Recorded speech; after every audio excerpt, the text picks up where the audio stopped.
सभी बालक और बालिकाओं का रिदम कोचिंग क्लासेस के ऑनलाइन प्लेटफॉर्म पे स्वागत है। आज हम बायो का 5th चैप्टर पादप रोग विज्ञान का रिवीजन करेंगे। सबसे पहले हम पादप रोग विज्ञान की परिभाषा देखेंगे। वनस्पति विज्ञान या जीव विज्ञान की वह शाखा जिसके अंतर्गत पादपों के रोग, कारणों तथा नियंत्रणों का अध्ययन किया जाता है, पादप रोग विज्ञान कहते हैं। जीव विज्ञान की वह शाखा जिसके अंतर्गत हम पादपों के रोग और किस कारणों से हो रहा है और उसका नियंत्रण जिसका हम अध्ययन करते हैं, उसको ही पादप रोग विज्ञान कहते हैं। पादप रोग विज्ञान का इतिहास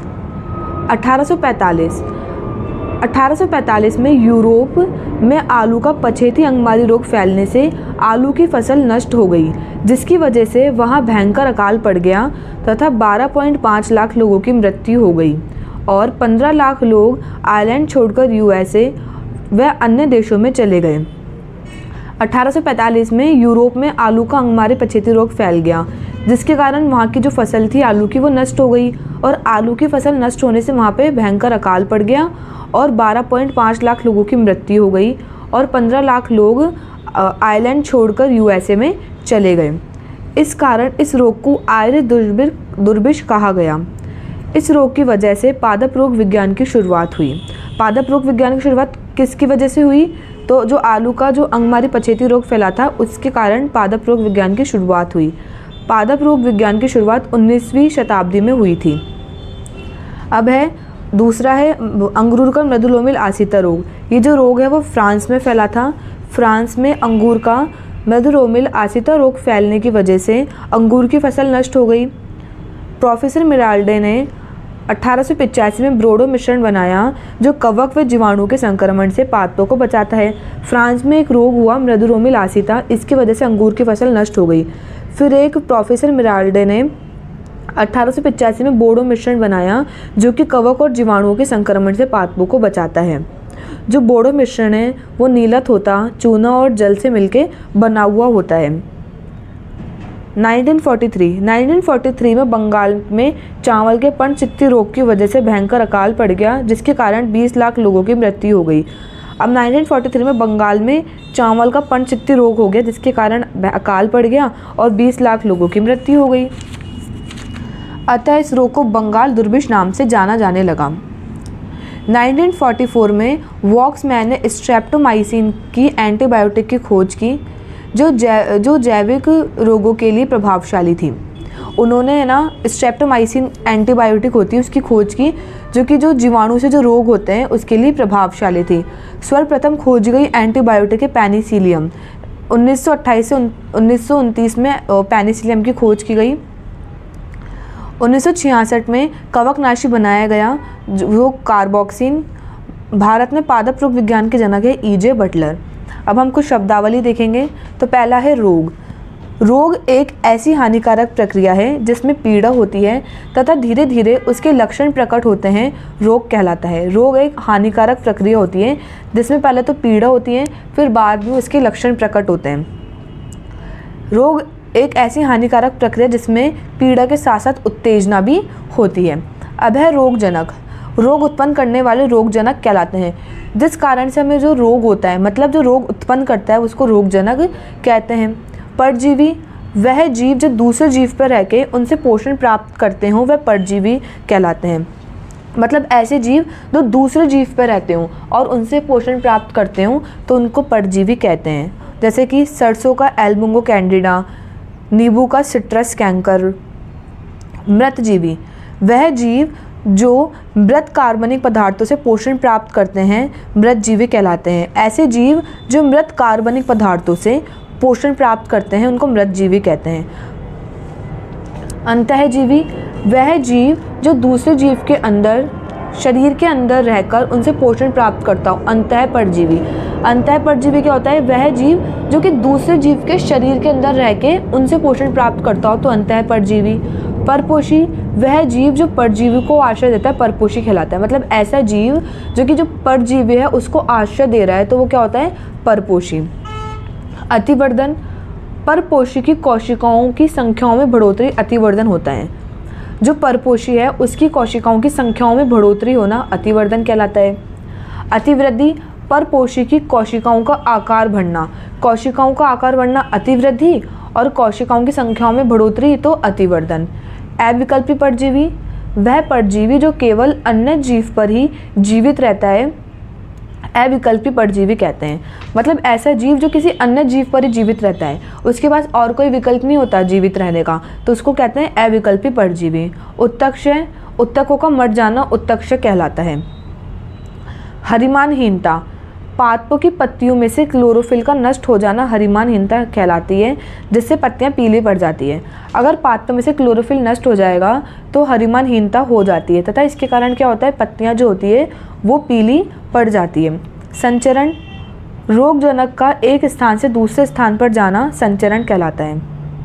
अगर कोई रोग एक स्थान से मतलब किसी एक जीव से दूसरे जीव में स्थानांतरित हो रहा है तो उसको क्या कहते हैं, संचरण। ठीक है, रोगजनक को एक स्थान से दूसरे स्थान पर ले जाने वाला रोगवाहक कहलाता है। अब रोग का एक जगह से दूसरी जगह पर जाना तो क्या कहलाता है, संचरण। पर जो उसको लेकर जा रहा है, रोगजनक का एक स्थान से दूसरे स्थान पर जो उसको लेकर जा रहा है उसको कहते हैं रोगवाहक। लक्षण, रोग के कारण पौधे में होने वाले बदलाव लक्षण कहलाते हैं। जैसे पत्तियों में पर्णकुंचन, अगर जो रोग के कारण जो पौधों में जो लक्षण दिखाई देते हैं, जो बदलाव दिखाई देते हैं, उसको क्या कहते हैं, लक्षण। चिन्ह, पौधों में रोगजनक की वजह से दिखाई देने वाले धब्बे चिन्ह कहलाते हैं। अगर पौधे में कोई रोग हो गया तो जो धब्बे दिखाई देते हैं उसको क्या कहते हैं, चिन्ह। जैसे कि चावल का भूरापन चित्ती रोग। फाइलोडी, पुष्पीय भागों का पत्तियों की तरह दिखाई देना फाइलोडी कहलाता है। जो कि पुष्पीय भाग होते हैं उनका पत्तियों की तरह दिखाई देना क्या कहलाता है, फाइलोडी कहलाता है। जैसे कि तिल का फाइलोडी रोग। निवेश द्रव्य, रोगजनक का वह भाग जो रोग फैलाने में सक्षम होता है वह निवेश द्रव्य कहलाता है। जो कि रोगजनक है उसका वो भाग जो कि रोग फैलाने में सक्षम हो तो उसको क्या कहते हैं, निवेश द्रव्य कहते हैं। पांडुरता, प्रकाश की अनुपस्थिति में पादपों का पीला पड़ जाना पांडुरता कहलाता है। अगर पौधों को प्रकाश नहीं मिल रहा है तो इसके कारण वो पीले पड़ जाते हैं और इससे क्या हो जाती है, पांडुरता हो जाता है। रोग चक्र, रोग का विकास तथा परपोषी में स्थापित होना, वह वापस किसी अन्य परपोषी पर रोग का स्थापित और रोग चक्र कहलाता है। पहले रोग का विकास हुआ, ठीक है, उसके बाद वो किसी परपोषी पे स्थापित हो गया, फिर वापस से किसी अन्य परपोषी पे स्थापित होना रोग चक्र। ऐसे चलता रहता है कि पहले वो रोग इसको हुआ फिर उसके बाद में उसको हो गया, तो ऐसे रोग चक्र चलता रहता है। प्रतिजैविक, वह सूक्ष्म जीव यह सूक्ष्म जीव द्वारा प्राप्त होती है जो दूसरे सूक्ष्म जीवों की वृद्धि को रोकती है। जो प्रतिजैविक होती है मतलब एंटीबायोटिक, वो सूक्ष्म जीव द्वारा ही बनाई जाती है तथा वो सूक्ष्म जीव की वृद्धि को ही रोकती है। एकांतर परपोषी, दो अलग अलग जातियों के परपोषी पौधों में से वह पौधा जो कुछ कवकों का जीवन चक्र पूरा करने में सक्षम हो एकांतर परपोषी कहलाता है। मतलब दो अलग अलग जाति के कोई परपोषी हैं, उनमें से वह पौधा जो कवकों का जीवन चक्र पूरा करने में सक्षम हो तो उसको एकांतर परपोषी कहते हैं। उदाहरण पक्सिनिया ग्रामिनीस ट्रिटिसाई। फसलों के रोग कारक, कि फसलों में जो रोग हैं वो किस किस की वजह से होते हैं, जैसे कि कवक की वजह से जीवाणु, फाइटोप्लाज्मा, विषाणु, वायरॉइड्स, सूत्रकृमि, प्रोटोजोआ, शैवाल, ये जो सभी हैं वो फसलों में रोगों को उत्पन्न करवाते हैं। अब है पहला है जीवाणु। हम जीवाणु के बारे में पढ़ेंगे। अब जीवाणु की खोज, इंग्लैंड के वैज्ञानिक ल्यूवेनहॉक ने सर्वप्रथम जीवाणु की खोज की तथा इन्हें एनीमैक्यूलस कहा। जो इंग्लैंड के वैज्ञानिक है ल्यूवेनहॉक, उन्होंने सर्वप्रथम जीवाणुओं की खोज की और उन्हें क्या कहा, एनीमैक्यूलस कहा। सर्वप्रथम जीवित कोशिका का श्रेय ल्यूवेनहॉक को ही जाता है। जीवाणुओं के गुण, जीवाणु एक कोशिकीय प्रोकैरियोटिक जीव होते हैं जो मोनेरा जगत में आते हैं। जो जीवाणु होते हैं वो एक कोशिकीय होते हैं और प्रोकैरियोटिक होते हैं और उनका जगत क्या होता है, मोनेरा जगत में आते हैं।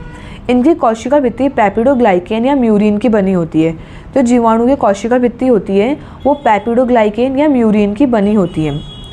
इनमें माइटोकॉन्ड्रिया अनुपस्थित होता है, अतः श्वसन का कार्य मीजोसोम के द्वारा होता है। जो जीवाणु होते हैं उनमें माइटोकॉन्ड्रिया अनुपस्थित होता है।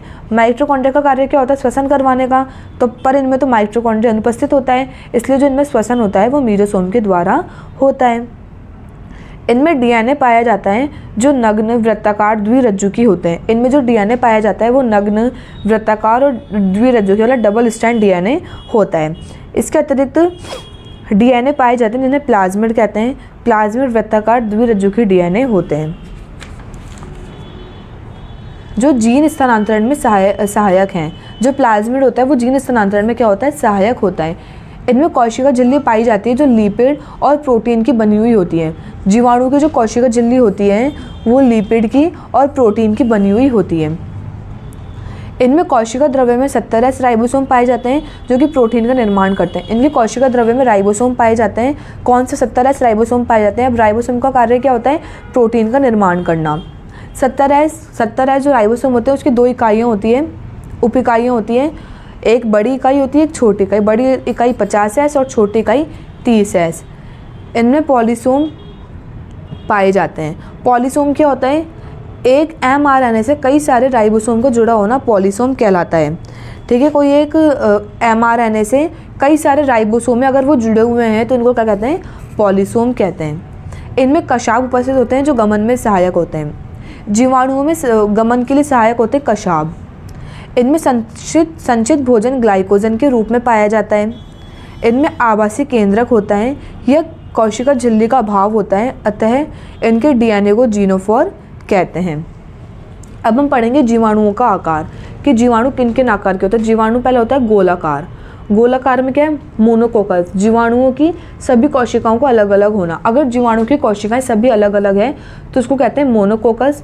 डिप्लोकोकस, जीवाणुओं की 2 कोशिकाओं का आपस में जुड़ा होना। डिप्लोकोकस, जीवाणुओं की 2 कोशिकाएं ये तो वो आपस में जुड़ी हुई हैं तो वो क्या होती है? डिप्लोकोकस। स्ट्रेप्टोकोकस, इसमें जीवाणु श्रृंखला माला के रूप में दिखाई देती है। स्ट्रेप्टोकोकस अंगूर के गुच्छों के समान कोशिकाओं को दिखाई देना। अगर कोशिकाएं अंगूर के गुच्छों के समान दिखाई दे रही है तो उसको स्ट्रेप्टोकोकस कहेंगे। टेट्राड, 4 कोशिकाओं का आपस में जुड़ा होना, टेट्राड। 3D संरचना सारसिना, इसकी संख्या 8 से 64 घनाकार रूप में होती है। अब पहले तो इसकी संरचना को गोलाकार के हमने पढ़ लिए हैं। अब है छड़ाकार। अधिकतर पादप रोग वाले जीवाणु छड़ाकार होते हैं, जो कि पादपों में जो अधिकतर जो रोग होते हैं जीवाणु के द्वारा वो छड़ाकार के द्वारा ही होते हैं। उदाहरण है जैंतोमोनाज। क्रोमाकार, इसमें जीवाणु क्रोमा आकार के घुमावदार होते हैं जैसे कि विब्रियो कॉलेरी।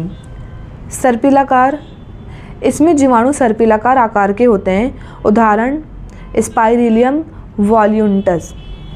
जीवाणु कोशिका छड़ाकार होती है जो 2 से 25 mm लंबी व 0.5 mm चौड़ी होती है। जो छड़ाकार जीवाणु की जो कोशिकाएं होती हैं वो 2 से 25 mm लंबी होती हैं और 0.5 mm चौड़ी होती हैं। कशाब के आधार पर जीवाणु निम्न प्रकार के होते हैं। पहला होता है एकल कशाबेक, वह जीवाणु जिसमें केवल एक कशाब पाया जाता हो। देखो नाम से पता चल रहा है एकल कशाबेक, जिसमें एक कशाब पाया जाता हो, जैसे कि विब्रियो और जैंथोमोनास। द्विकशाबिक, जिनमें जीवाणु ऐसे जीवाणु जिनके एक ही सिरे पर 2 कशाब हो। द्विकशाबिक है जिनके एक ही सिरे पर 2 कशाब हो तो द्विकशाबिक। उभय कशाबिक, जिनके दोनों सिरे पर कशाब पाए जाएं, जैसे कि नाइट्रोसोमोनास और स्यूडोमोनास। एकल गुच्छ कशाबिक, इन जीवाणुओं के एक सिरे पे कशाब का गुच्छ पाया जाता है, जैसे कि स्यूडोमोनास, फ्लोरोसैनम और माइक्रोबैक्टीरियम। द्विकशाबिक से क्या पता चल रहा है हमें कि दोनों सिरे पर कशाब का गुच्छा होता है, जैसे कि साल, मोनेरा और स्पाइरिलियम। परिसोमी, इनके पूरे शरीर पर रोम के समान कशाब पाए जाते हैं। इसके उदाहरण हैं इरिविनिया और स्चेरिया। अकशाबिक जिसमें कशाब अनुपस्थित हो, इसके उदाहरण क्या है? कोकस और माइक्रोकोकस, इन दोनों में कशाब अनुपस्थित होते हैं। गोलाकार जीवाणुओं के पास कशाब अनुपस्थित होते हैं। कोशिका भित्ति के आधार पर जीवाणु 2 प्रकार के होते हैं। H.C. ग्राम ने 1884 में जीवाणु का अभिरंजन किया तथा कोशिका भित्ति के आधार पर जीवाणुओं को 2 भागों में बांटा। एक H.C. ग्राम वैज्ञानिक थे जिन्होंने 1884 में जीवाणु का अभिरंजन किया, मतलब जीवाणु में क्या किया? कलर किया और उनको कोशिका भित्ति के आधार पर 2 भागों में बांटा। एक तो ग्रामग्राही और एक ग्राम अग्राही। ग्रामग्राही क्या होते हैं? मतलब ऐसे जीवाणु जिनकी कोशिका भित्ति मोटी होती है तो उसको तो ग्राम ग्राही, और जिनकी कोशिका भित्ति पतली होती है वो ग्राम अग्राही। कोशिका भित्ति एक स्तरीय होती है ग्राम ग्राही में, और कोशिका भित्ति द्विस्तरीय होती है ग्राम अग्राही में। अब ग्राम ग्राही की कोशिका भित्ति में पेप्टिडोग्लाइकेन की मात्रा अधिक होती है और इसमें पेप्टिडोग्लाइकेन की मात्रा कम होती है। इसमें टिकोइन अम्ल उपस्थित होता है, इसमें टिकोइन अम्ल अनुपस्थित होता है। इसमें लिपिड की मात्रा कम होती है और ग्राम अग्राही में लिपिड की मात्रा अधिक होती है। जो ग्राम ग्राही होते हैं वो कम रोगकारी होते हैं, मतलब ये रोगों को कम फैलाते हैं, और जो ग्राम अग्राही होते हैं इनके कारण रोग क्या होते हैं, ज़्यादा होते हैं। ग्राम ग्राही के एग्जाम्पल क्या हैं, बैसिलस और स्ट्रेप्टोमाइसिन, और ग्राम अग्राही के जैंथोमोनास और स्यूडोमोनास। मीजोसोम के कार्य हैं। प्लाज्मा झिल्ली के अंतर्वलय मीजोसोम बनते हैं, ये श्वसन का कार्य करते हैं। अब जो प्लाज्मा झिल्ली के अंतर्वलय, जो प्लाज्मा झिल्ली होती है उसके अंतर्वलय जो बनते हैं वो मीजोसोम कहलाते हैं। और हमने पहले पढ़ा था कि मीजोसोम क्या कार्य करता है, तो मीजोसोम श्वसन का कार्य करता है एक कोशिकी जीवों में। ऊर्जा का निर्माण करता है, कोशिका भित्ति का निर्माण करता है, डीएनए की पुनर्वृत्ति करता है। जीवाणु का वर्गीकरण। आर्किबैक्टीरिया, यूबैक्टीरिया और फाइटोप्लाज्मा। आर्किबैक्टीरिया क्या होते हैं, यह सबसे प्राचीन जीवाणु होते हैं जो कठिन आवासों में पाए जाते हैं। जो आर्किबैक्टीरिया होते हैं वो प्राचीन जीवाणु होते हैं और ये कठिन आवासों में पाए जाते हैं। अब गर्म झरनों में पाए जाते हैं उनको बोलते हैं थर्मो एसिडोफिलस।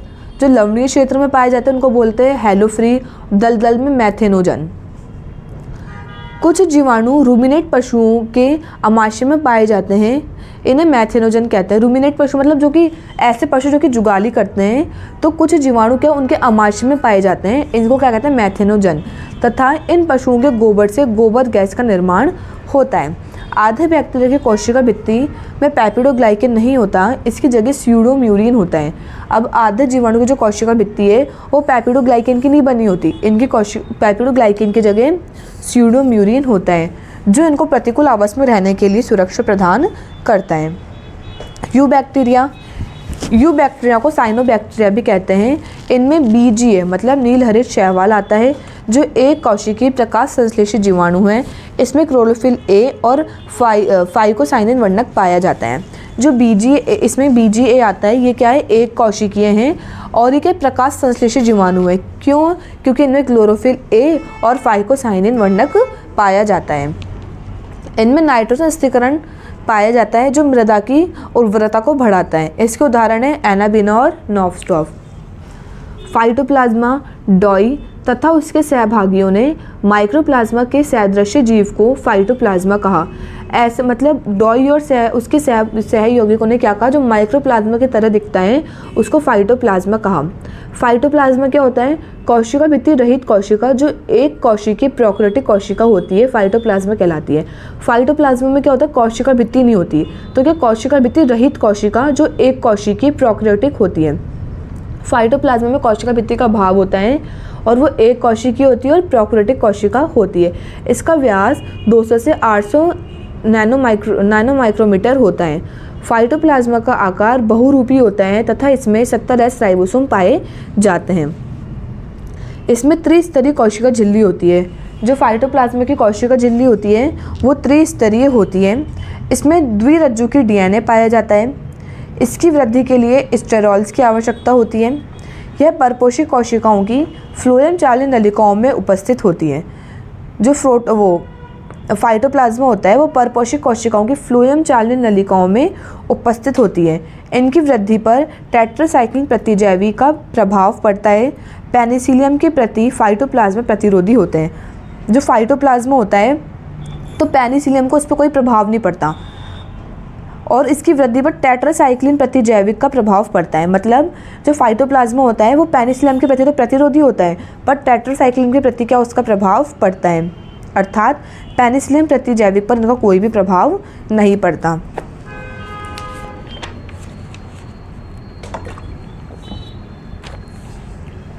फाइटोप्लाज्मा से होने वाले रोग। ये जो फाइटोप्लाज्मा है वो कौन कौन से रोग करवाता है, तो तिल का फाइलोडी रोग, बैंगन का लघुपन रोग, ये दोनों रोग हैं वो फाइटोप्लाज्मा के कारण होते हैं। अब है कवक। कवकों का अध्ययन माइकोलॉजी कहलाता है। कवकों का अध्ययन क्या कहलाता है? माइकोलॉजी कहलाता है। परिभाषा, यह बहुकोशिकीय पर्णहरित यूकैरियोटिक जीव होते हैं। इनकी कोशिका भित्ति काइटिन या सेलुलोज की बनी होती है। जीवाणु कैसे थे? एक कोशिकीय थे और प्रोकैरियोटिक जीव थे। और जो कवक है वो बहुकोशिकीय पर्णरहित सहित यूकैरियोटिक जीव होते हैं। इनकी कोशिका भित्ति काइटिन की बनी हुई होती है। कवक विज्ञान का जनक है पीए माइकेली। कवकों के सामान्य लक्षण, कवकों के लक्षण पढ़ेंगे कि आवास, कवक इनमें क्लोरोफिल अनुपस्थित होता है, अतः यह मृतजीवी, परजीवी और सहजीवी होते हैं। कवकों में क्या होता है? क्लोरोफिल अनुपस्थित होता है, इसलिए वो खुद तो खाना बना नहीं सकते, इसलिए वो कैसे होते हैं? मृतजीवी, परजीवी और सहजीवी होते हैं। थैलस, इनमें जड़, तना, पत्ती अनुपस्थित रहती है, अतः इन्हें थैलस रूपी कहते हैं। कवकों में क्या होता है? जड़, तना और पत्ती अनुपस्थित रहती है, और जिनमें जड़, तना, पत्ती अनुपस्थित रहती है उनको क्या बोलते हैं? थैलस रूपी। ये विषम पोषी थैलस रूपी होते हैं। पोषण, यह परपोषी होते हैं, मतलब ये पोषण के लिए दूसरे जीव पर रहते हैं। क्यों? क्योंकि इनमें क्लोरोफिल तो अनुपस्थित होता है। कोशिका भित्ति, इनकी कोशिका भित्ति काइटिन की बनी हुई होती है। उमाइकोटा में कोशिका भित्ति सेलुलोज की बनी होती है। जो सभी कवक होते हैं उनमें कोशिका भित्ति काइटिन की बनी होती है, पर जो उमाइकोटा में जो कोशिका भित्ति होती है वो सेलुलोज की बनी हुई होती है। जनन, इनमें लैंगिक और अलैंगिक जनन पाया जाता है। इनका जीवन चक्र सरल से कठिन होता है। कवकों में सुविकसित केंद्रक पाया जाता है। पटों के आधार पर केंद्रक दो प्रकार के होते हैं, पटहीन और पटयुक्त। पटहीन क्या होते हैं? यह बहुकेंद्रकीय होते हैं। जैसे कि ये देखो पटहीन, ये क्या होता है? बहुकेंद्रकीय होते हैं। इनमें एक साथ बहुत सारे केंद्रक हैं और इसमें क्या पट भी नहीं है, पट भी अनुपस्थित है, तो ये क्या हो गया? ये बहुकेंद्रकीय। इसके एग्जाम्पल क्या है? फाइकोमाइसिटीज और ओमाइसिटीज। और पटयुक्त, ये एक केंद्रकीय और द्विकेंद्रकीय होते हैं। जैसे कि पट, इसमें क्या पट पाए जाते हैं, ये एक केंद्रकीय या द्विकेंद्रकीय होते हैं। इसके एग्जाम्पल हैं एस्कोमाइसिटीज, बेसिडियोमाइसिटीज और ड्यूटेरोमाइसिटीज। कवक जाल, कवक जाल क्या होता है? यह पतले धागे नुमा नली का संरचना होती है जो कवक तंतु से मिलकर बनी होती है। कवक जाल, इसको माइसीलिया कहते हैं, वो क्या होता है? पतले धागे नुमा नली का संरचना होती है जो कवक तंतु से मिलकर बनी होती है। इसकी संरचना पटहीन और पटयुक्त होती है, हमने ऊपर देख लिया था। पटहीन व पटयुक्त कवकों में अंतर, अब हमने पहले इधर पढ़ा था पटहीन और पटयुक्त क्या होता है, इन दोनों में क्या पढ़ेंगे? अंतर पढ़ेंगे। पटहीन में क्या होता है? पटहीन तो इनमें क्या होता है? पट अनुपस्थित होता है। पटयुक्त में क्या होता है? पट उपस्थित होता है। पटहीन में बहुकेंद्रकीय होते हैं तथा सकेंद्रकीय होते हैं। अब जैसे कि ये पटहीन है तो क्या हुआ? इनमें पट तो है नहीं है, तो क्या है? बहुकोशिकीय होते हैं ये, और सकेंद्रीय कोशिकाएं होती है। और पटयुक्त में एक कोशिका और एक केंद्रक और द्विकेंद्रक होते हैं। ठीक है। पटहीन के एग्जाम्पल क्या है? फाइकोमाइसिटीज और ओमाइसिटीज। और पटयुक्त के क्या है? एस्कोमाइसिटीज, बेसिडियोमाइसिटीज और ड्यूटेरोमाइसिटीज। कवक कोशिका की संरचना, इसमें बाह्य आवरण कोशिका भित्ति होती है। जो कवकों का बाह्य आवरण होता है वो कोशिका भित्ति होती है जो काइटिन की बनी हुई होती है। इसमें कोशिका झिल्ली पाई जाती है जो लिपिड और प्रोटीन की बनी हुई होती है। इसमें कोशिका द्रव्य पाया जाता है। इसमें सुविकसित केंद्रक होता है जो कोशिका झिल्ली द्वारा ढका हुआ होता है। इसमें डीएनए, आरएनए व केंद्रक द्रव्य पाया जाता है। इसमें 80S राइबोसोम पाए जाते हैं। जो कवक है वो कैसे होते हैं? यूकैरियोटिक होते हैं, तो यूकैरियोटिक में जो राइबोसोम होते हैं वो 80S प्रकार के राइबोसोम होते हैं। अब 80S की इकाइयाँ क्या होती है? 60S और 40S। और जो कवकों में जो माइटोकॉन्ड्रिया होता है उसमें 70S प्रकार का राइबोसोम पाया जाता है। इसमें डीएनए पाया जाता है। राइबोसोम प्रोटीन का निर्माण करते हैं। हमने पहले भी पढ़ा था कि राइबोसोम का कार्य क्या होता है? प्रोटीन का निर्माण करना। राइबोसोम प्रोटीन व आरएनए के बने होते हैं। इनमें संचित भोजन ग्लाइकोजन, वसा व तेल के रूप में रहता है। कवकों में पोषण, कवक विषम पोषी होते हैं क्योंकि इनमें पर्णरहित अनुपस्थित होता है। अभी हम पढ़ के आए हैं कि जो कवक है उसमें क्या क्या होते हैं? ये विषम पोषी होते हैं। इनमें जो है पर्णरहित अनुपस्थित रहता है, मतलब ये प्रकाश संश्लेषण की क्रिया नहीं कर सकते और ये भोजन के लिए दूसरे स्रोत पर निर्भर रहते हैं। जो कवक होते हैं वो क्या होता है, प्रकाश संश्लेषी नहीं होते, उन्हें प्रकाश संश्लेषण की क्रिया नहीं होती, इसलिए वो भोजन के लिए क्या करते हैं, दूसरे जीवों पर निर्भर रहते हैं। कवक जाल द्वारा या चूसकांक द्वारा भोजन को अवशोषित करते हैं। पोषण की प्राप्ति के आधार पर कवक को 3 भागों में बांटा गया है, परजीवी, मृतजीवी और सहजीवी। परजीवी क्या होते हैं, वह कवक जो दूसरे जीव के ऊपर रहकर उनसे पोषण प्राप्त करते हों, अर्थात जीवित जीवों से पोषण प्राप्त करते हों, उनको परजीवी कहते हैं। मतलब कवक क्या आता है कि दूसरे जीव से पोषण प्राप्त कर रहे हो, ऐसे कवक जो कि दूसरे जीव से पोषण प्राप्त करते हो वो परजीवी कहलाते हैं। परजीवी अविकल्पी कवक, वह कवक अपना संपूर्ण जीवन काल दूसरे जीव पर जीवित रह के बिताते हैं तथा इनमें पोषण प्राप्त करते हैं। अब अविकल्पी परजीवी मतलब उनके पास कोई विकल्प नहीं होता, वो दूसरे जीव पर ही जीवित रह सकते हैं, तो उसको अविकल्पी परजीवी, जैसे कि एल्बुंगो कैंडिडा, स्क्लेरोस्पोरा, इनको प्रयोगशाला में कृत्रिम माध्यम से नहीं बनाया जा सकता। विकल्पी मृतजीवी, यह वह कवक होते हैं जो परजीवी हैं, मतलब दूसरे जीव से पोषण तो प्राप्त करते हैं लेकिन मृत जीवी से भी पोषण प्राप्त कर लेते हैं।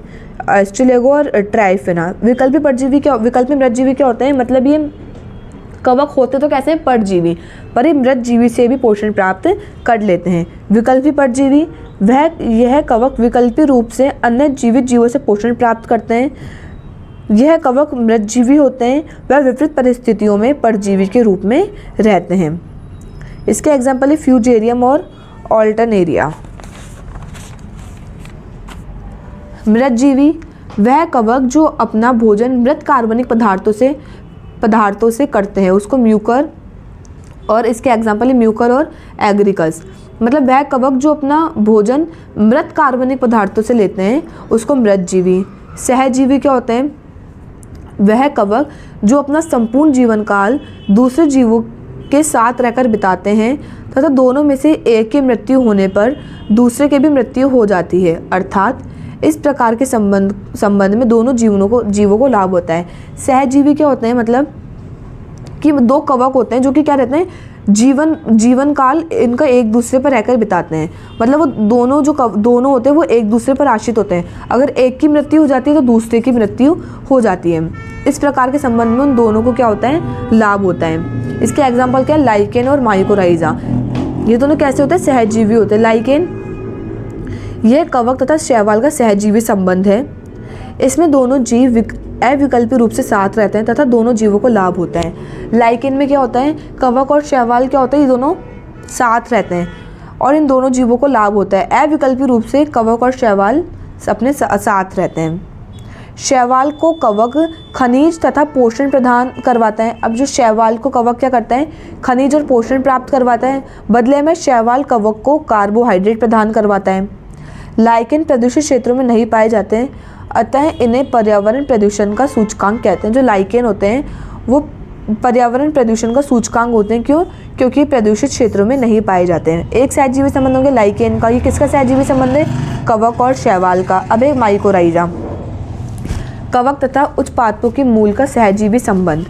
इसमें कवक जल तथा पोषक तत्वों को उच्च पादपों की मूलों तक पहुंचाता है, बदले में इसे कार्बोहाइड्रेट मिलती है। अब इसमें क्या करता है, जो कवक होता है वो जल और पोषक तत्वों को उच्च पादपों की मूलों तक पहुंचाता है, बदले में से क्या मिलती है, कवक को कार्बोहाइड्रेट मिलती है। इसके अलावा कवक रोगजनक को पादपों की मूल तक पहुंचने को रोकता है तथा पादपों को नाइट्रोजन व फास्फोरस प्रदान करवाता है। इसके अलावा कवक क्या करता है, जो मूलों में रोगजनक को प्रवेश करने से रोकता है और नाइट्रोजन फास्फोरस से प्रदान करवाता है। इसके एग्जाम्पल क्या हैं, ग्लेमस तथा उच्च पादपों की जड़ें। कवकों का इतिहास, वर्गीकरण का जनक है लीनियस। कवकों का जो वर्गीकरण है वो लीनियस ने दिया था। लीनियस ने कवकों को सर्वप्रथम पादप जगत में रखा। R.H. विटेकर ने 1969 में सभी जीवों को 5 जगत में बांटा तथा 5 जगत प्रणाली दी। इन्होंने कवकों को फंजाई जगत में रखा। पहले लीनियस आए थे, उन्होंने कवकों को पादप जगत में रखा, फिर W.H. विटेकर ने कवकों को फंजाई जगत में रखा। सकाडो ने पठहीन व पटयुक्त कवक जाल लैंगिक जनन के आधार पर कवकों के 4 वर्ग बनाए। अब जो सकार्डो थे उन्होंने कवकों के 4 वर्ग बनाए, फाइकोमाइसिटीज़, एस्कोमाइसिटीज़, बेसिडियोमाइसिटीज़ और ड्यूटेरोमाइसिटीज़। फाइकोमाइसिटीज़ अभी हम पढ़ के आए थे कि फाइकोमाइसिटीज़ में कवक जाल कैसा होता है, पठीन और शाखित होता है। लैंगिक बीजाणु इसमें निषिक्ता बीजाणु होते हैं और जाइग्रो बीजाणु होते हैं। अब फाइकोमाइसिटीज़ का एग्जाम्पल क्या होता है, राइजोम, एल्बुंगो और म्यूकर। एस्कोमाइसिटीज़ में कवक जाल पट्टयुक्त और शाखित होता है। इसमें लैंगिक बीजाणु एस्को बीजाणु होता है और इसके एग्जाम्पल क्या हैं, एरिसाइफी, ईस्ट और क्लेविसेप्स। और बेसिडियोमाइसिटीज़ इसमें भी पट्टयुक्त और शाखित होता है। इसमें लैंगिक बीजाणु होता है बेसिडियो बीजाणु और इसके एग्जाम्पल है पक्सिनिया और ऑस्ट्रेलेगो। ड्यूटेरोमाइसिटीज़ इसमें कवक जाल पट्टयुक्त और शाखित होता है। लैंगिक बीजाणु अनुपस्थित होता है। जो ड्यूटेरोमाइसिटीज़ है उसमें लैंगिक बीजाणु अनुपस्थित होता है और अलैंगिक बीजाणु क्या होता है, कॉर्निया, कॉलिस्ट्रोडियम, ट्राइफोग्रामा और ऑल्टेनेरिया। ये जो चारों कवक हैं उनमें से सिर्फ फाइकोमाइसिटीज़ में ही जो कवक जाल है वो पठीन और शाखित होता है, बाकी सब में पट्टयुक्त कवक जाल पाया जाता है। रोग उत्पन्न करने वाले कवक मतलब कौन कौन से कवक है जो कि रोग उत्पन्न करते हैं, तो Albugo, Sclerospora, Claviceps, Rhizopus, Cercospora, Erysiphe, Ustilago, Fusarium, Puccinia, Colletotrichum आदि। प्रोटीन वाले कवक, मशरूम। एथेनॉल व ब्रेड बनाने के लिए कवक, ईस्ट से क्या बनाते हैं, ब्रेड बनाते हैं। ईस्ट क्या होता है, एक कोशिकी कवक होता है।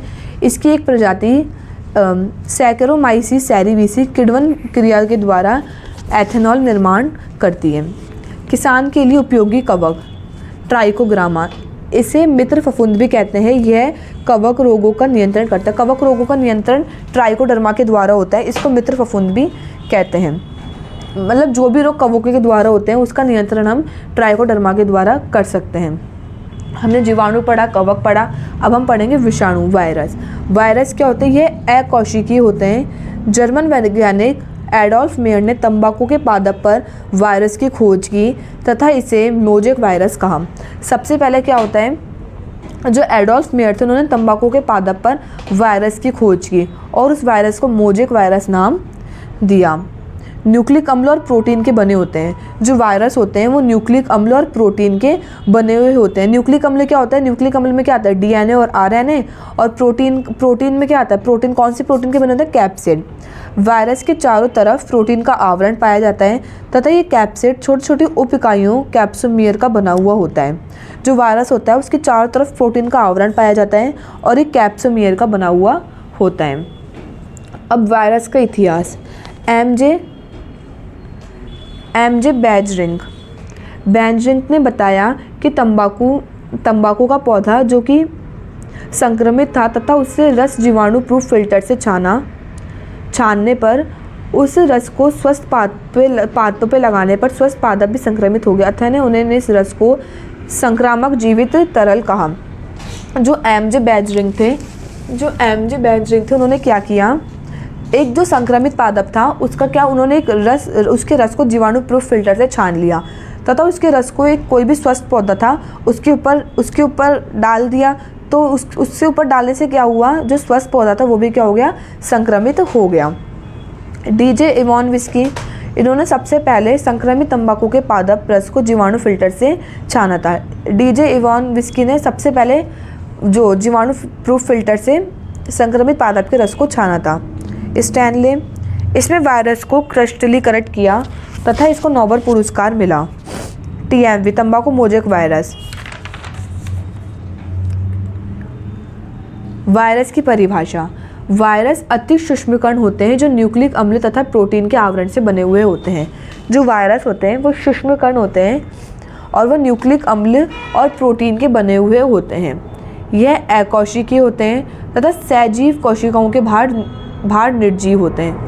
अब जो वायरस के होते हैं अकोशिकीय होते हैं। अगर वो सजीव कोशिका के बाहर रहते हैं, मतलब किसी जीवित कोशिका के बाहर रहते हैं, तो वो निर्जीव होते हैं। बट जैसे वो किसी जीवित कोशिका के अंदर चल जाते हैं तो वो कैसे हो जाते हैं, सहजीवी हो जाते हैं। वायरस सजीव कोशिका में प्रवेश करके उनके मशीनी का उपयोग करके सजीव कोशिकाओं को मार देते हैं। अब जो वायरस होते हैं अगर वो शरीर के अंदर प्रवेश कर देते हैं तो वो जो सजीव कोशिका की जो मशीनी गिरी है उसको क्या कर देते हैं, ख़राब कर देते हैं। वायरस में डीएनए व आरएनए कभी भी एक साथ नहीं होते हैं, या तो वायरस में डीएनए ही होगा या आरएनए ही होगा, ये दोनों कभी भी क्या साथ में नहीं होते हैं। विषाणु के गुण, कैप्सिड पाया जाता है। विषाणु में क्या होता है, कैप्सिड पाया जाता है, डीएनए तथा आरएनए पाया जाता है। परिपक्व वायरस के कण को व्रियॉन्स कहते हैं।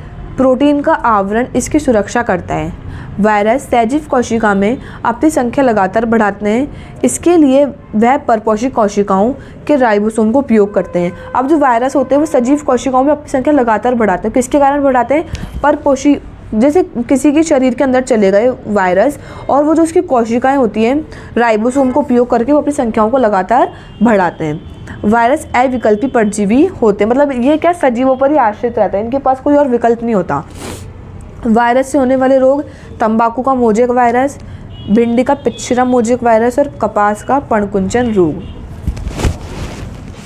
जीवाणु भोजी, इसकी खोज टोवार्ट हैरल ने की थी। यह जीवाणु का भक्षण करते हैं तथा इनके न्यूक्लिक अम्ल में डीएनए पाया जाता है। जो जीवाणु भोजी होते हैं वो क्या करते हैं, जीवाणुओं का भक्षण करते हैं और इसमें न्यूक्लिक अम्ल में डीएनए पाया जाता है। गंगा नदी का पानी जीवाणु भोजी की वजह से साफ है। यह वायरस होते हैं जो कैप्सिड तथा डीएनए से मिलकर बने हुए होते हैं। अब है वायरॉइड्स, इसकी खोज टियोडाइनर ने की थी। इसने वायरॉइड्स को सर्वप्रथम आलू के तुर्कुकंद रोग में खोजा। जो टियोडाइनर था उसने वायरॉइड को तंबाकू के तुर्कुकंद रोग में खोजा। यह वायरस से भी छोटे होते हैं, जो वायरॉइड होते हैं वो वायरस से छोटे होते हैं और प्रोटीन का आवरण अनुपस्थित होता है। इनमें केवल आरएनए पाया जाता है जिनका आणविक भार कम होता है, यह भी रोगजनक होते हैं। अब जो वायरॉइड के कारण कौन कौन से रोग होते हैं, तंबाकू का तुर्कुकंद रोग और नारियल का कड़ंगे रोग। प्रियॉन्स, इसकी खोज प्रिजेनर ने की थी। प्रिजेनर ने भेड़ व बकरी में स्क्रैबी रोग में इसको खोजा। प्रियॉन्स को भेड़ व बकरी में स्क्रैबी रोग में प्रियॉन्स को खोजा। एक संक्रामककारी प्रोटीन द्वारा होता है, इसे प्रोटीन्स कहते हैं। इस कार्य के लिए उन्हें 1997 में नोबेल पुरस्कार दिया। प्रियॉन्स को स्लो वायरस भी कहते हैं। यह पीआईपी प्रोटीन संक्रामक कण भी कहलाते हैं। जो प्रियॉन्स होते हैं वो पीआईपी भी कहलाते हैं। प्रियॉन्स में न्यूक्लिक अम्ल अनुपस्थित होता है। प्रियॉन्स किसके बने हुए होते हैं, प्रोटीन के बने हुए होते हैं। विभिन्न प्रकार के रोगों के लक्षण, रोली या कृष्ट रोग। रस्ट मतलब होता है जंग लगना, अर्थात पादपों के वायवीय भागों में जंग लगना, जंगदार स्पॉट नज़र आते हैं। मतलब रोली रोग में क्या होता है, जो पादपों के जो वायवीय भाग हैं उसमें क्या जंगदार स्पॉट नज़र आते हैं, जैसे कि गेहूं का काली रोग, भूली रोग और पीली रोली रोग। ये कवक के द्वारा होता है। बैसिडियोमाइसिटीज़ और पक्सीनिया क्या है उसकी, कवक। कंड या कंडवा रोग। स्मट का मतलब होता है कजली या कोयले जैसा चूर्ण। इस रोग में पौधे के भाग से काला चूर्ण निकलता है जो सर्वप्रथम पुष्पी भागों में अधिक पाया जाता है। जो कंड या कंडवा रोग हो जाता है किसी भी पौधे को तो उसमें से क्या काला चूर्ण निकलता है और वो सबसे पहले पुष्पी भागों में दिखाई देता है। इसके बाद रोग पौधे के अन्य भागों में दिखाई देने लगता है, जैसे कि गेहूं का अनावृत कंड और गेहूं का अनावृत कंड। ये कवक है बैसिडियोमाइसिटीज़ और आस्ट्रिलेगो। पत्ती धब्बा रोग, इसको टिक्का रोग भी कहते हैं। पौधों की पत्तियों पर काले या भूरे रंग के धब्बे दिखाई देते हैं। यह धब्बे पत्तियों के कोशिकाओं व ऊतकों के मरने से होते हैं। पत्ती धब्बा रोग में क्या होता है, काले या भूरे रंग के धब्बे दिखाई देते हैं। पत्तियों पर क्या होता है, काले और भूरे रंग के धब्बे दिखाई देते हैं और धब्बे कोशिकाएं व ऊतक को मार देते हैं। मूंगफली का पत्ती धब्बा रोग। पणकुंचन, पौधे की पत्तियों का सिकुड़ जाना पणकुंचन कहलाता है। पणकुंचन के कारण क्या होता है, पौधे की पत्तियां सिकुड़ जाती हैं। टमाटर तथा कपास का पणकुंचन रोग। उल्टा रोग या शीर्षादंभी रोग, जब पौधा ऊपर से शुरू होकर नीचे की तरफ सूखता है तो उसे उल्टा या सूखा रोग कहते हैं। कोई भी पौधा है तो वो ऊपर से नीचे की ओर सूख रहा है तो उसको उल्टा रोग कहते हैं। मिर्ची या नींबू का उल्टा सूखा रोग, अंगमारी या झुलसा रोग, इसको ब्लास्ट कहते हैं। ब्लास्ट का मतलब क्या होता है? झुलसना या पत्तियाँ जाती हैं। इस रोग में पौधे के अंग झुलसे हुए दिखाई देते हैं तथा बाद में उसकी मृत्यु हो जाती है। अंगमारी या झुलसा रोग में क्या होता है? पौधे के जो अंग होते हैं वो झुलसे हुए दिखाई देते हैं और बाद में उसकी मृत्यु हो जाती है। आलू तथा टमाटर का झुलसा रोग, आर्द्र गलन या आर्द्र पतन, इस रोग में नवजात पौधे शीघ्र मर जाते हैं या ज़मीन पे गिर जाते हैं। जो आर्द्र गलन में क्या होता है? जो भी नवजात पौधे होते हैं, कोमल जो छोटे पौधे होते हैं, वो शीघ्र मर जाते हैं और ज़मीन पे गिर जाता है। नींबू, टमाटर, मिर्ची का आर्द्र पतन रोग। मलानी या उकटा रोग, इस रोग में फसल अचानक से मुरझा जाती है या सूख जाती है। इस रोग में पौधे पानी की कमी से भी मुरझा जाते हैं। मलानी रोग में क्या होता है? अगर पौधे को पानी की कमी हो गई तो इसके कारण भी ये रोग हो जाता है। अरहर या कपास का मलानी रोग। मृदुलोमेलासिता, इस रोग में पत्तियों की निचली सतह पर सफ़ेद कवक की वृद्धि दिखाई देती है। यह वृद्धि अविकल्पी परजीवी कवक के द्वारा होती है। उमाई कोटा का एस्क्लोस्पोरा कवक। बाजरे या अंगूर का मृदुलोमेलासिता रोग। छाछिया रोग, इस रोग में पत्तियों की ऊपरी सतह पर सफ़ेद चूर्ण जैसी कवक की वृद्धि दिखाई देती है। यह कवक अविकल्पी परजीवी होते हैं। जो छाछिया रोग होता है वो क्या होता है? कवक के द्वारा होता है और इसमें क्या होता है? पत्तियों की ऊपरी सतह पर सफ़ेद चूर्ण जैसी वृद्धि दिखाई देती है। मतलब पत्तियों पे क्या सफ़ेद चूर्ण दिखाई देता है। ये किस एस्कोमाइसिटीज़ वर्ग का एरिसाइफी कवक के द्वारा होता है। इसका एग्जाम्पल क्या है? बेर का छाछिया रोग।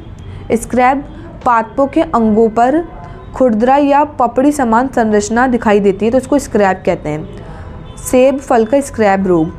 मोजे के चितेरी, इसमें पादपों के उत्तकों पर हरे या पीले धब्बे अनियमित रूप से बिखरे हुए दिखाई देते हैं। एग्जाम्पल है तंबाकू का मोजेक रोग। अब है पादप रोग प्रबंधन के सिद्धांत। विहेट जल के अनुसार पादप रोग सिद्धांत के 4 भागों में विभाजित किया गया। जो विहेट जल थे उसने पादप रोग सिद्धांत को 4 भागों में विभाजित किया: बहिष्करण, उन्मूलन, बचाव और प्रतिरक्षण। लेकिन ये 4 सिद्धांत पादप रोग सिद्धांत के लिए उपयोग नहीं थे, अतः इनमें 2 सिद्धांतों को और जोड़ा गया। ये जो 4 सिद्धांत थे वो पादप रोग नियंत्रण के लिए क्या थे? काफ़ी नहीं थे, इसलिए इसमें 2 सिद्धांत को और जोड़ा गया: परिवर्धन और उपचार। अतः सामान्य सिद्धांत निम्न कौन कौन से सिद्धांत हो गया? परिवर्धन, बहिष्करण, उन्मूलन, बचाव, प्रतिरक्षण और उपचार। परिवर्धन, इस सिद्धांत के अंतर्गत परपोषी कोशिकाओं को रोगजनक के संपर्क में आने से बचाया जाता है। इसको परिवर्धन कहते हैं। मतलब कोई परपोषी पौधा है उसको रोगजनक के संपर्क में आने से बचाया जाता है, उसको परिवर्धन कहते हैं। इसके लिए क्या क्या तरीके अपनाने चाहिए कि उचित खेत का चयन करना चाहिए, भौगोलिक स्थिति का ठीक होना, अच्छी किस्मों के बीज का चयन करना, बुआई के समय का चयन करना। अगर हमें किसी भी पौधे को रोगजनक से बचाना है तो हमें इन सब का क्या करना चाहिए? इन सभी बातों का ध्यान रखना चाहिए कि बुआई हम सही समय पे करें, अच्छी किस्मों के बीज का उपयोग करना चाहिए। ठीक है। अब है बहिष्करण। इसमें रोगजनक को या किसी बाह्य रोग को नए क्षेत्र में प्रवेश करने से रोका जाता है। अब जैसे कि किसी स्थान पर रोग हो गया तथा वो दूसरे स्थान पर ना आए, नए क्षेत्र में प्रवेश करने से किसी रोग को रोका जाए तो उसको बहिष्करण कहते हैं। इसमें पादप संगरोध, बीज प्रमाणीकरण, फल निरीक्षण तथा रोग मुक्त सामग्री का चयन आवश्यक है। इसके लिए हम क्या करेंगे? पादप संगरोध, बीज प्रमाणीकरण, फसल निरीक्षण तथा रोग मुक्त सामग्री का उपयोग करेंगे। अब पादप संगरोध क्या होता है? इस क्रिया में कृषि वस्तुओं के आवागमन पर कानूनी प्रतिबंध लगाया जाता है जिससे रोग नए क्षेत्र में स्थापित नहीं किया जाए। पादप संगरोध में क्या होता है? जो कृषि की जो वस्तुएं होती हैं उसको एक स्थान से दूसरे स्थान पर ले जाने पर प्रतिबंध लगा देते हैं जिससे कि जो रोग है वो किसी नए क्षेत्र में ना आए। पादप रोग संघ को ध्यान में रखते हुए 1914 में DIPA एक्ट लगाया गया। अब पादप रोग सिद्धांत को ध्यान में रखते हुए 1914 में एक एक्ट बनाया DIPA, जिसका पूरा नाम था विनाश कीट एवं नाशक जीव अधिनियम। इसके द्वारा निम्न रोगों का नियंत्रण किया गया। किस किस रोगों का? आलू के कंदों का मुस्सा रोग, आलू का स्वर्णिम सूत्रकृमि से होने वाले रोग, केले का गुच्छा रोग। उन्मूलन, पहले क्या पढ़ लिया? परिवर्जन, बहिष्करण, अब है उन्मूलन। उन्मूलन क्या होता है? रोग के स्थापित होने पर या किसी क्षेत्र में रोगजनक के स्थापित होने पर रोगजनक को उस क्षेत्र से हटाना उन्मूलन कहलाता है। अब जैसे कि अब किसी स्थान पर रोग लग गया तो रोगजनक को उस स्थान से हटाना उन्मूलन कहलाता है।